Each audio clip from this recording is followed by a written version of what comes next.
आज लड़के वाले चारू को देखने आने वाले थे। उसकी पढ़ाई पूरी हो चुकी थी। पढ़ी लिखी चारू मध्यम वर्ग की आकर्षक नैन नक्श वाली प्यारी सी लड़की थी। लड़के वाले भी मध्यम वर्ग से थे और लड़का भी स्मार्ट और मल्टीनेशनल में इंजीनियर। साथ ही शादी के बाद अपनी कंपनी के प्रोजेक्ट पर 2 वर्षों के लिए उसे कनाडा जाना था। चारू ने अपनी सबसे पक्की सहेली संध्या को सब बता दिया था कि उसे देखने के लिए लड़के वाले आ रहे हैं। दोनों बचपन की सहेलियां थीं, साथ साथ ही बड़ी हुई थीं और पढ़ी भी थीं। संध्या को भी उत्सुकता थी लड़के को देखने की कि चारू को कैसा हमसफ़र मिलेगा। संध्या भी सुंदर और आकर्षक थी। दोनों सहेलियां कम, जुड़वा बहनें ही ज़्यादा लगती थीं। नियत समय पर लड़का, उसके माता पिता और बहन आए। उनकी खूब आवभगत की गई। प्यारी सी चारू शिवम और उसके घर वालों को भा गई थी। चारू के परिवार की सरलता से वह प्रभावित हो गए थे। जल्द ही जवाब देने का आश्वासन देकर वो लोग चले गए। चारू का परिवार बेफिक्र था उनके व्यवहार और स्वभाव से कि चारू उन्हें पसंद आई ही जाएगी। लता का मन आज कुछ उचाट सा था। मोहन इस बात को समझ रहा था। जब से पाहुन का फ़ोन आया है वो कुछ परेशान सी है। हो भी क्यों ना, बात ही कुछ ऐसी है। क्या करूं? चलो अपने लिए कोई एक कीमती ड्रेस ले लो, मोहन ने झिझकते हुए कहा। लता एक तो चिड़ी हुई थी और चिढ़ गई। छोड़िए, मुझे नहीं जाना है वहाँ जहाँ के लोग इंसान का मापन कपड़ों से करते हैं। बात तो ये ठीक ही कह रही है। मोहन ने समर्थन जाहिर किया मन ही मन। लता के प्रति वह प्यार और सहानुभूति से भर गया। वह सोचता है कि पिता के देहांत हो जाने के बाद मेरी बहन कोमल की शादी के लिए हमें छोटी सी छोटी ज़रूरतों को भी मारना पड़ा, पर स्वयं एक बेटी की माँ होते हुए भी लता ने कभी शिकायत नहीं की और कोमल ने माँ की बातों में रहकर कभी भी लता को पसंद नहीं किया। माँ को खेतों में काम करने वाली गांव की लड़की बहू के रूप में चाहिए थी और पिताजी ने समाज में मेरी प्रतिष्ठा को देखते हुए एक पढ़ी लिखी व शहरी लड़की लता से मेरा विवाह करवा दिया। सो माँ नाराज रहने लगी। मोहन कुछ चिढ़ सा जाता है। अरे क्या हुआ, वह बड़े घर की बेटी थी तो खेती गृहस्थी नहीं जानती थी, तो क्या इसने नहीं सीखा? नहीं, इसने सब सीखा। हम सबकी खुशी के लिए इसने अपना बड़प्पन हमेशा दिखाया। सबको खुश रखने का भरपूर प्रयास किया मैंने, पिताजी ने तथा औरों ने भी देखा है, सिर्फ माँ को छोड़कर। पता नहीं माँ क्यों नहीं देख पाती है या फिर देखकर अनदेखी करती है, पर इन सब का खामियाजा हम दोनों को ही भुगतना पड़ता है ना।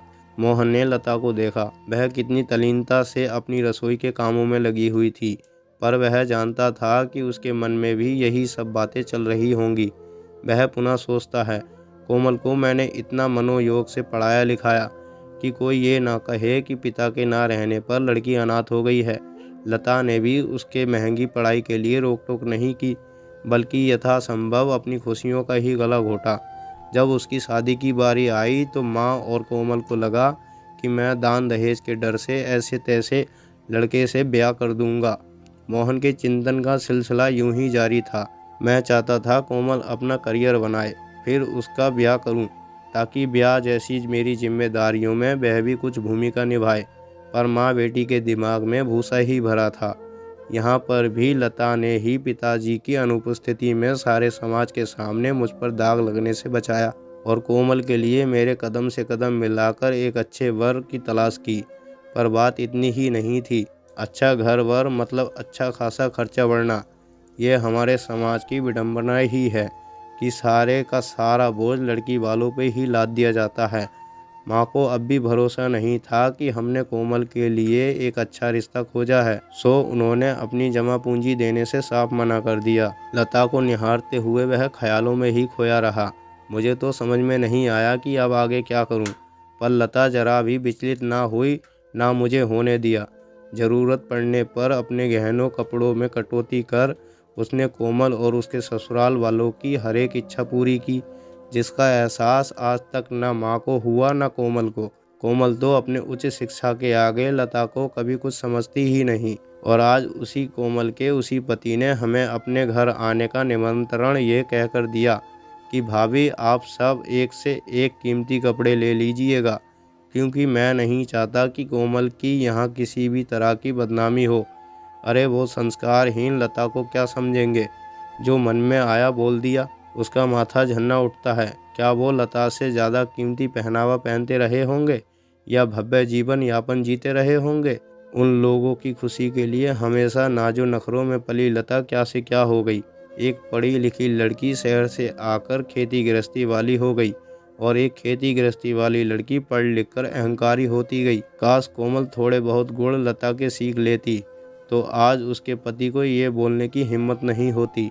सच ही कह रही है लता, ऐसे लोगों के यहाँ क्या जाना, वहाँ जाना हो या ना हो, अब बहुत हो गया। कल ही मैं लता के लिए अब तक की सबसे कीमती साड़ी लाऊंगा। मेरी लता जिस रूप में ब्याह कर आई थी, अब उसका वो रूप मुझे वापस दिलाना है। तभी मैं एक पति के रूप में उसके साथ न्याय कर पाऊंगा। यह दृढ़ फैसला कर मोहन एक नारी की गरिमा गाथा गाती हुई लता के अतुल्य सौंदर्य से मंत्रमुग्ध हो गया। लता भी उसके मनोभावों को पढ़ती हुई और उससे लिपटती हुई स्वयं की और मोहन की हर परेशानियों को आंसुओं के साथ समाप्त कर देती है। फिर भी वो उनके पक्के जवाब की राह देख रहे थे। कुछ दिनों के इंतजार के बाद जवाब आया किसी रिश्तेदार के हाथों कि ये रिश्ता नहीं हो सकेगा क्योंकि लड़की का किसी और लड़के के साथ अफेयर चल रहा है, ऐसी उन लोगों को खबर लगी है। चारू और उसकी मम्मी पापा बात सुनकर सन रह गए कि ऐसी घटिया और झूठी अफवाह किसने उड़ाई। चारू के मन को धक्का सा लगा था क्योंकि उसने हमेशा अपने पापा मम्मी की भावनाओं का ध्यान रखा था। अगर वह किसी को पसंद करती भी तो वह मना नहीं करते क्योंकि उन्हें अपनी बेटी पर भरोसा था कि वह कभी कोई गलत निर्णय नहीं लेगी। इधर संध्या भी कई दिनों से चारू से मिली नहीं। इस घटना के लगभग 3 महीने बाद ही संध्या अपनी शादी का निमंत्रण पत्र चारू को देने आई। वर का नाम शिवम देखकर चौंक गई थी चारू। ये तो वही लड़का था जो उसे देखने आया था। उसका सिर घूमने लगा था और संध्या शादी में आने का निमंत्रण देकर जल्दी से वहाँ से विजयी भाव से निकल पड़ी। रास्ते में वह सोच रही थी, अच्छा हुआ जो वह शिवम को बहकाने में सफल हो गई, नहीं तो उसके जैसा लड़का आज चारू का हमसफर होता। उसने शिवम से मिलकर दोस्ती बढ़ाकर अपनी मीठी मीठी बातों से आकर्षित कर शिवम के मन में अपनी बचपन की सहेली के प्रति शक पैदा कर दिया था। शिवम ने कुछ समय के बाद कुछ सोचकर संध्या को प्रपोज कर दिया था। संध्या लगातार उसके संपर्क में रहने लगी थी। उसके तो मन की हो गई थी। यही तो वह चाहती थी। शिवम जैसा स्मार्ट और इंजीनियर लड़के को देखकर ही उसे चारू के भाग्य से ईर्ष्या होने लगी थी और उसने अपनी कुटिल चाल चल दी थी। तो दोस्तों, ये थी हमारी आज की कहानी। मुझे पूरी उम्मीद है आपको ज़रूर पसंद आई होगी। यदि आपको हमारी वीडियो पसंद आई है तो वीडियो को लाइक करें और कमेंट बॉक्स में अपनी राय हमें ज़रूर शेयर करें। तो दोस्तों, यदि आप हमारे चैनल पर नए आए हैं तो हमारे चैनल लाइफ टाइम स्टोरीज को सब्सक्राइब ज़रूर कीजिएगा और घंटी को दबाकर ऑल पर सेट ज़रूर कीजिएगा ताकि आने वाली वीडियो का नोटिफिकेशन आपको तुरंत मिले। मिलते हैं और एक नई कहानी के साथ। तब तक के लिए धन्यवाद।